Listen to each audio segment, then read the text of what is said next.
Hello everyone, आज हम 437 पढ़ने वाले हैं when bail may be taken in case of non bailable offence. तो भाई बेलेबल ऑफेंस में as a matter of right है, आप मैजिस्ट्रेट से भी ले सकते हो, पुलिस से भी ले सकते हो।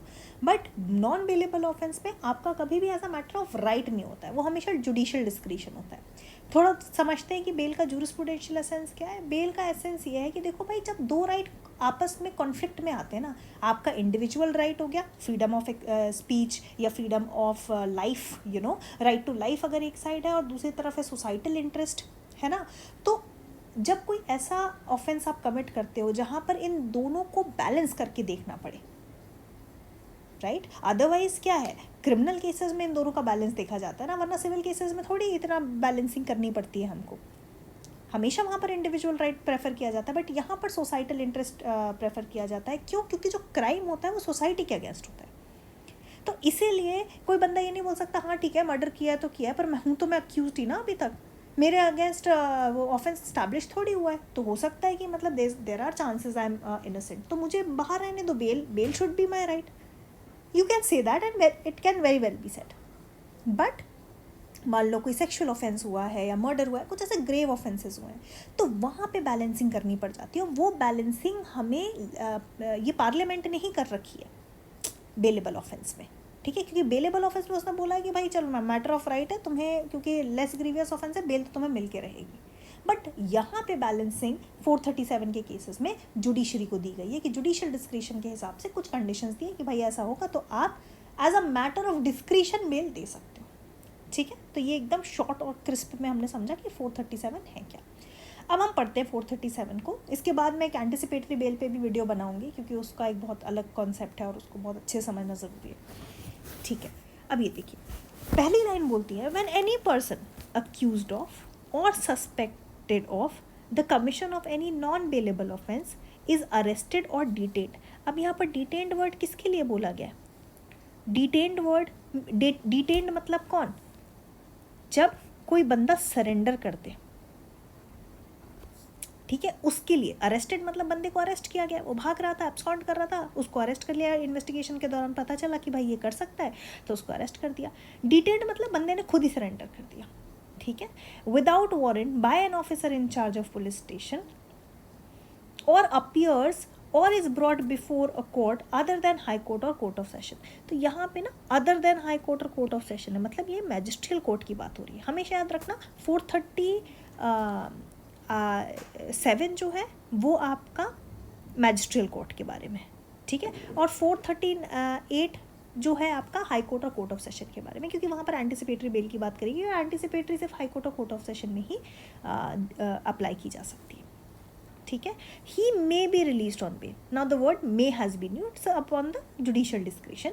ही may be release on bail, but यहाँ पर दो नेगेशन है, उसको रिलीज किया जा सकता है, पर अगर such person shall not so be released if there appears reasonable ground for believing that he has been guilty of an offense punishable with death or life imprisonment। तो सबसे पहली चीज़ क्या बोल रहा है कि अगर डेथ सेंटेंस मिला है या लाइफ इम्प्रिजनमेंट मिला है, और यहाँ पर गिल्टी ऑफ एन ऑफेंस का क्या मतलब है? It is talking about the present case, है ना। कोई प्रीवियस ऑफेंस की बात नहीं कर रहा है, बोल रहा है भाई प्रेजेंट केस में अगर उसको डेथ पेनल्टी मिली हुई है या लाइफ इम्प्रिजनमेंट मिली हुई है, तो उस केस में आप जो है बेल नहीं दोगे, ठीक है।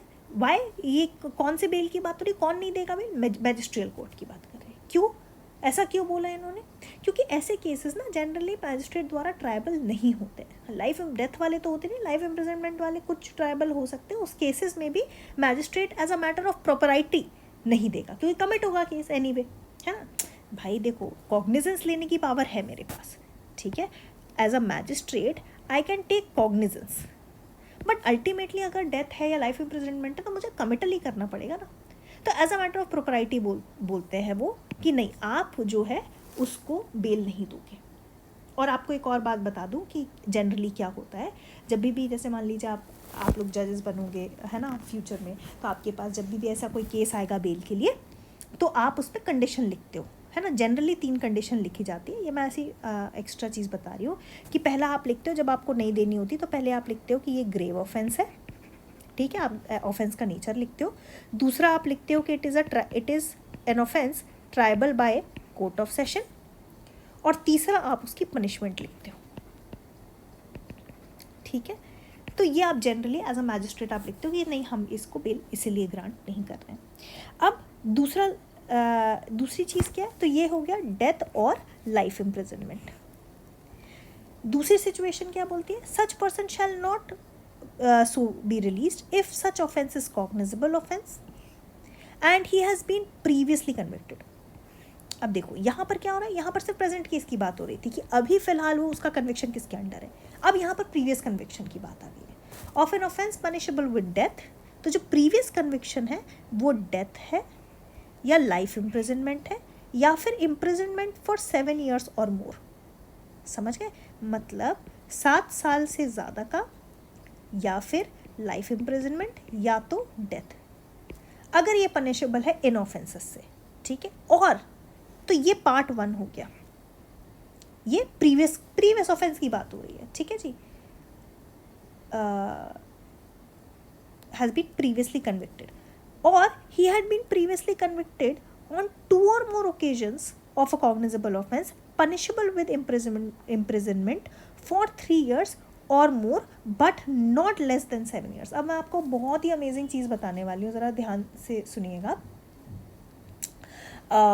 यहाँ पे ना एक लेजिस्लेटिव एरर है, और वो लेजिस्लेटिव एरर क्या है, कैन यू गेस? ये बड़ा इंटरेस्टिंग है।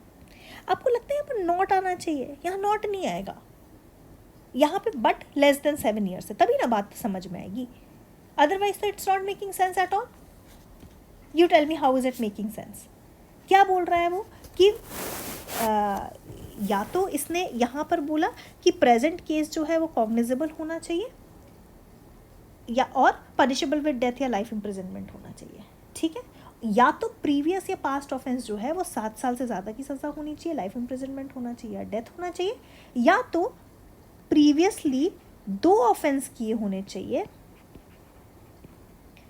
2 ऑफेंस किए होने चाहिए जो कॉग्निजेबल हों, और 3 साल से ज़्यादा की सज़ा हो, बट क्या लिखा है इसमें इन्होंने, बट लेस देन 7 years हो, ठीक है। तो 3 साल से ज़्यादा की बट लेस देन 7 years, है ना, क्योंकि अगर मोर देन 7 years वाला है तो ये तो इसी सिचुएशन में फॉल कर जाएगा, है ना। मोर देन 7 years वाला ये क्या बोल रहा है, डेथ, लाइफ इम्प्रिजनमेंट या मोर देन 7 years। तो there is a legislative error, ठीक है। तो यहाँ पे आपका ये नॉट हटेगा। Are be clear? So this also we know. अब इसका पढ़ते हैं हम first proviso. Provided that the court may direct a person refer to in clause 1 और clause 2 be released on bail if such person is under 16 years और is woman और is sick और inform. अब ये ना इन लोगों को थोड़ी एक्सेप्शन दे रखी है कोर्ट ने, 16 साल का या कोई औरत है या कोई बीमार है या इन्फॉर्म है। अब ना इसमें बड़े सारे हाई कोर्ट के जजमेंट्स हैं। अभी मैं रिसेंटली जजमेंट पढ़ी थी, आई थिंक 2023 का था, जिसमें ना वाइफ ने अपने हस्बैंड को क्या कहते हैं मार दिया था आधी रात में। जब उसके ससुर दौड़ते हुए आए तो देखा कि उसका जो बेटा है वो ज़मीन पे लेटा हुआ था और जो वाइफ है उसके हाथ में कोई वेपन था, और जैसे उसने देखा कि उसका फादर इन लॉ आया है तो शी रैन अवे, है ना। अब बात आई कि भाई इतना ग्रीवियस ऑफेंस है, मर्डर है, एंटीसिपेटरी नॉर्मल बेल देनी चाहिए कि नहीं देनी चाहिए, है ना। अब तो जो इसका लॉयर था औरत का, उसने बोला कि देखो है, मानते हैं हम कि नॉन बेलेबल ऑफेंस है, ठीक है, बट अगर आप 437 पढ़ो तो उसमें लिखा हुआ है कि प्रोवाइजो बोलता है कि कोर्ट में बी डायरेक्टेड कि डिस्पाइट जो ऊपर की कंडीशन है, अगर को किसी 16 साल से कम के बंदे ने किया है या औरत ने किया है या कोई बीमार बंदे ने किया तो उसको बेल दी जा सकती है। तो कोर्ट ने बोला बिल्कुल दी जा सकती है, but just because she is a woman, by virtue of her being woman, वो उसको राइट गारंटीड नहीं हो जाता है ना। तो हाँ, औरत को बेल दी जा सकती है बिल्कुल, भले ही उसने ग्रीवियस ऑफेंस किया हो, बट इन एक्सेप्शनल सर्कमस्टांसेस। तो आपको हर एक केस के कॉन्टेक्स्ट में चीज़ें देखनी पड़ेगी, ठीक है। अच्छा, दूसरा क्लॉज क्या बोलता है कि provided further that the court may also direct that the person referred to in clause two be released on bail if it satisfied that just and proper reasons are there, और उसको अपना reason specify करना पड़ेगा, speaking reasons लिखना पड़ेगा, special reason आपको record करना पड़ेगा, तो मैजिस्ट्रेट कर सकता है। ठीक है, अब ये सबसे ज़्यादा मिसयूज़ होता है। क्यों? क्योंकि ऐसे तो ठीक है कंडीशन फॉलो नहीं कर रही है, बट अगर मैजिस्ट्रेट को लगता है कि कुछ कंपेलिंग रीजंस हैं जिसके कारण बेल देनी चाहिए तो बिल्कुल दे सकता है। दूसरा प्रोवाइजो ये बोलता है कि देखो भाई सिर्फ टीआईपी करना है, टेस्ट आइडेंटिफिकेशन परेड। आपको पता है ना कि जब ऐसे केसेस में जहाँ पर अक्यूज्ड को नहीं देखा होता है विक्टिम ने, तो वहाँ पर टेस्ट आइडेंटिफिकेशन परेड इंपॉर्टेंट हो जाती है to establish the identity of the accused, है ना। तो वहाँ पर सिमिलर लुकिंग लोगों को साथ में खड़ा कर देते हैं और बोलते हैं कि भाई चूज़ करो। ये आप लोगों ने मूवी में भी देखा होगा। अब क्या होता है कि इसमें बोला है कि जस्ट बिकॉज टीआईपी करनी है तो आप किसी का बेल का राइट वो नहीं कर सकते, रिफ्यूज़ नहीं कर सकते, है ना। कई बार क्या होता है कर भी देते हैं, ऐसा नहीं है कि नहीं करते, एक्सेप्शनल सर्कमस्टांसेस में। क्योंकि क्या होता है, हमने पढ़ा है कि भाई टीआईपी, टेस्ट आइडेंटिफिकेशन परेड का क्या पर्पस है कि बंदा जो विक्टिम है, जो आइडेंटिफाई करने वाला है अक्यूज्ड को, वो उसको क्राइम सीन से ही आइडेंटिफाई करे, है ना, वो उसको और कहीं ना देखे, क्योंकि टीआईपी की फिर वो वैल्यू ही ख़त्म हो जाएगी। बट फिर भी 1-2 दिन की कंडीशन लगा सकता है वो कि नहीं निकलना है, बट ऐसे नहीं है कि बेल ही उसकी सिर्फ इस रीज़न पे रिजेक्ट कर दें कि उसके टीआईपी नहीं हुई है। ठीक है, तो provided also that mere fact that an accused person may be required for being identified by witness during investigation, so this is nothing but your this is nothing but your TIP. ठीक है, तो सिर्फ TIP के लिए करना है तो आप उसको नहीं कर सकते। ओके, अब provided also that no person shall, if the offence alleged to have been committed by him is punishable with death, imprisonment for life, or imprisonment for 7 years or more, be released on bail under this subsection without giving opportunity to public prosecutor. देखो भाई, ये तो rule समझ लो कि जब भी कोई bail application लगती है तो हमेशा एक नोटिस जाता है पब्लिक प्रोसिक्यूटर को, भाई क्योंकि हमारा लॉयर तो बोलेगा ना बेल क्यों चाहिए, but there has to be public prosecutor. ये तो basic principle of natural justice है कि दूसरी पार्टी को भी सुना जाएगा, तो फिर उसको बोलेंगे कि बताओ भाई हम इसको बेल क्यों नहीं ग्रांट करें। ठीक है, ओके, अब नेक्स्ट चीज़ क्या है इसमें, एक और इम्पॉर्टेंट चीज़ है जो मैं डिस्कस करना चाहूँगी आपके साथ। देखो, अगर ऑफेंस डेथ सेंटेंस से पनिशेबल है ना, it will also be it is also exclusively triable by court of session. It will in most cases be exclusively triable by court of session.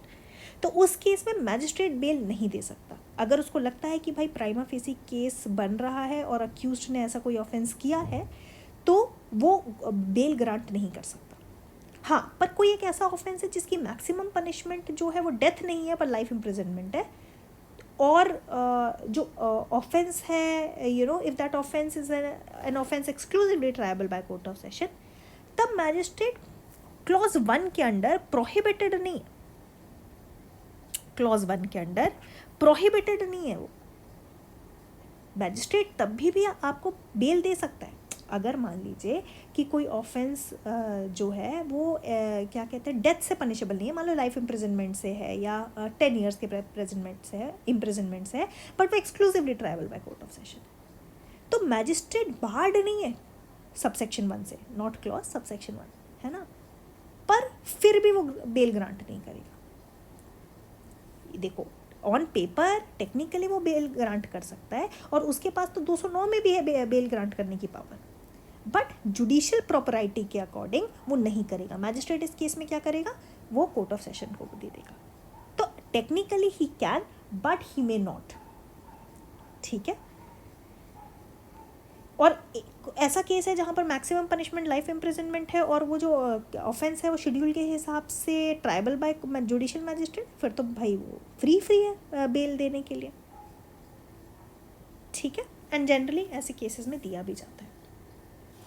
तो अभी इसके फर्स्ट पार्ट में हम ये पढ़ेंगे और फिर हम देखेंगे कि ये जो सब सेक्शन 2 है वो किस चीज़ के बारे में बात कर रहे हैं। ठीक है, तो हमने प्रोवाइज़ो तक पढ़ लिया, अब हम सब सेक्शन 2 से पढ़ेंगे कि ये क्या किस चीज़ की बात कर रहे हैं।